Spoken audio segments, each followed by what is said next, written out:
बड़े बुजुर्ग कहते हैं समय बड़ा बलवान। टाइम से पावरफुल इस दुनिया में कोई चीज नहीं है।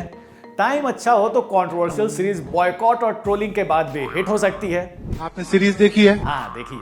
टाइम खराब हो तो पावर में होने के बाद भी पावरलेस फील करना पड़ता है। टाइम अच्छा हो तो एक इंटरव्यू से खोई हुई इज्जत वापस कमाई जा सकती है। टाइम खराब हो तो कमाई हुई इज्जत भी एक इंटरव्यू में गवाई जा सकती है। पार्टी आपको बयान देने से रोक देती है और सेंसर बोर्ड आपकी फिल्म रोक देता है। टाइम अच्छा हो तो कुत्ते की भी जान बचाई जा सकती है। टाइम खराब हो तो इंसान की भी जान चली जाती है। वैसे इस पर्टिकुलर इंसिडेंट में तो खराब टाइम से ज्यादा खराब लॉ एंड ऑर्डर जिम्मेदार था।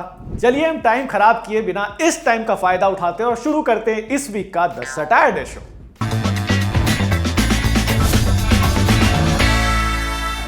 इस वीक सबसे ज्यादा चर्चा में रही अनुभव सिन्हा की web series IC814 the Kandahar hijack, जिसे देखकर लोग अपने अपने अनुभव सोशल मीडिया पे शेयर कर रहे हैं। शेक्सपियर ने कहा था व्हाट्स इन अ नेम, पर अगर शेक्सपियर आज जिंदा होते और IC814 देख लेते तो वो भी यही कहते। तौबा तौबा तौबा, थारा मूड खराब कर दिया। इस सीरीज में हाईजैकर्स के नाम को लेकर इतनी कंट्रोवर्सी हो गई है कि लोग अपना ही नाम भूल जा रहे हैं। क्या है मेरा नाम? लोगों को आजकल सिर्फ दो नाम याद है, भोला और शंकर। आप कहेंगे ये नाम तो लोग भूल ही नहीं सकते क्योंकि भगवान के नाम है और लोग रात दिन जपते रहते हैं। लेकिन नेटफ्लिक्स की सीरीज में यही नाम आतंकवादियों को दे दिए गए हैं। No! सीरीज देखने के बाद लोगों ने कहा कि आतंकियों के असली नाम तो इब्राहिम अख्तर, शाहिद अख्तर, सईद, सनी अहमद काजी, शाकिर और जहर मिस्त्री थे। तो क्या मिस्ट्री है कि उनका नाम बदल के भोला और शंकर रख दिया गया? मगर क्यों? लोग गुस्से में आ गए और बॉयकॉट नेटफ्लिक्स ट्रेंड करना शुरू कर दिया। टेलीग्राम से मूवी डाउनलोड करने वाले भी नेटफ्लिक्स को अनसब्सक्राइब करने लगे। अच्छा किया, बहुत अच्छा किया। पर सीरीज मेकर से पहले उनके समझदार फैंस ने बताया कि आतंकियों ने हाईजैकिंग के लिए कोड नेम का इस्तेमाल किया था और पांचों ने अपना नाम चीफ, डॉक्टर, बर्गर, भोला और शंकर रखे थे। कायदे से सोचा जाए तो इसके बाद डॉक्टर्स और बर्गर बेचने वालों को आउटरीच करना चाहिए था, लेकिन वो चुप रहे। भोला शंकर के नाम पर ज्यादा आउटरीच हो गया। ऑब्वियसली डॉक्टर को दूसरा भगवान कहा जाता है, लेकिन फर्स्ट भगवान का नाम खराब करने पर लोग ज्यादा गुस्सा थे। गवर्नमेंट से डांट खाने के बाद उन हाईजैकर्स का रियल नेम डिस्क्लेमर में डाला गया।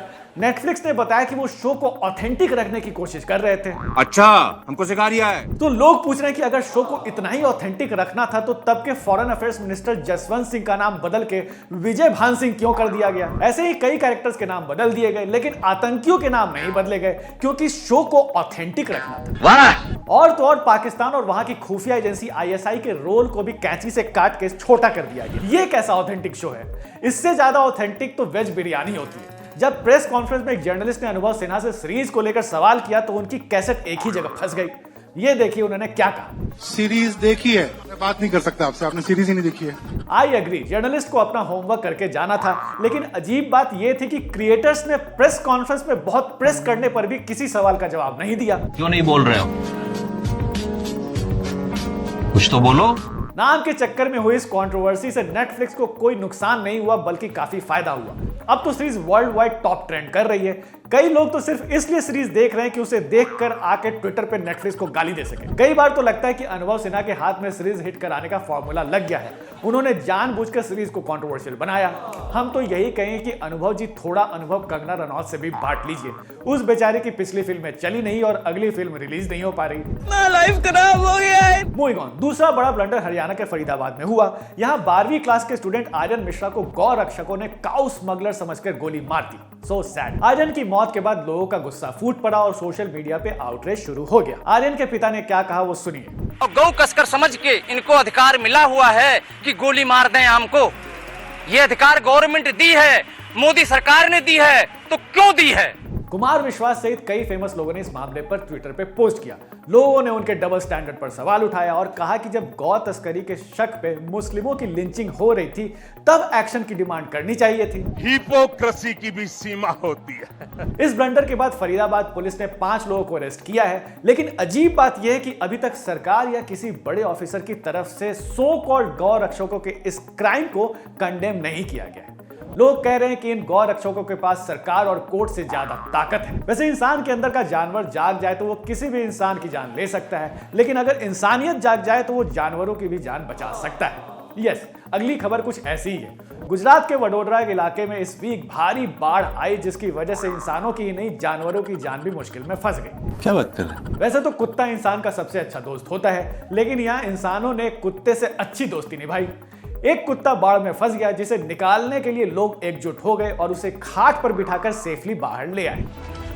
अब ये कुत्ता पूरी लाइफ तेरी मेहरबानियां ये गाना गा सकता है।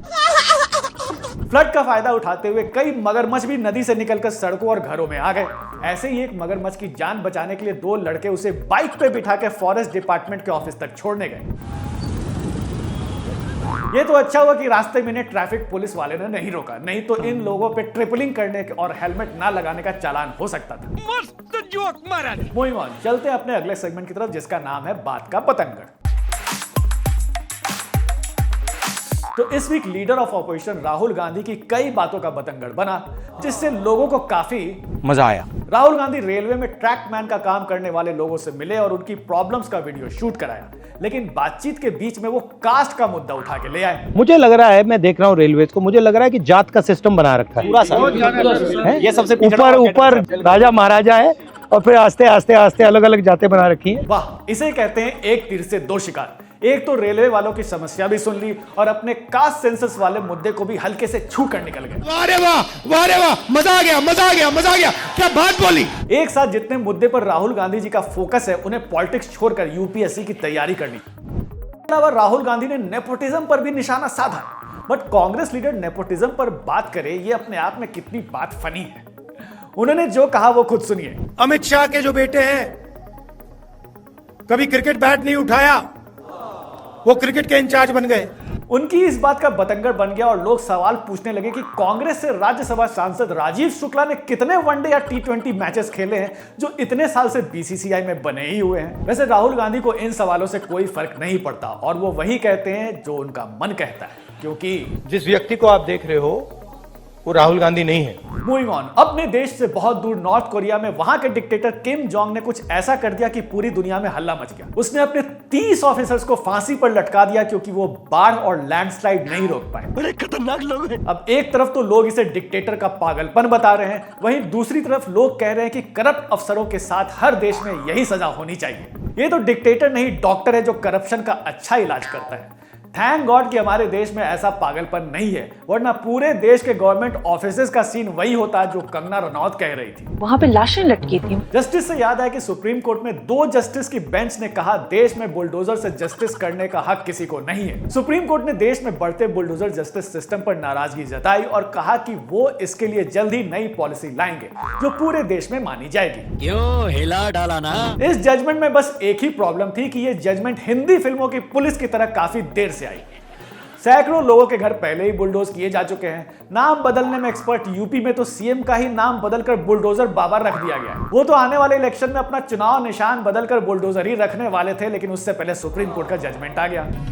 और अब लास्ट में चलते चलते गुड न्यूज भी शेयर कर देते। पेरिस ओलंपिक्स में हमारे देश के लिए जो मेडल्स का सूखा पड़ा था वो पैरालंपिक्स में दूर हो गया है और मेडल्स की बारिश हो रही है। Oh my God. देश बड़ी उम्मीद से पैरालंपिक प्लेयर्स की तरफ देख रहा था और मेडल लिस्ट में इंडिया को ऊपर देखना चाहता था। तो मैं आपसे कुछ मांग सकता हूँ? यहाँ मोदी जी क्रेडिट नहीं मेडल्स मांग रहे हैं देश की तरफ से।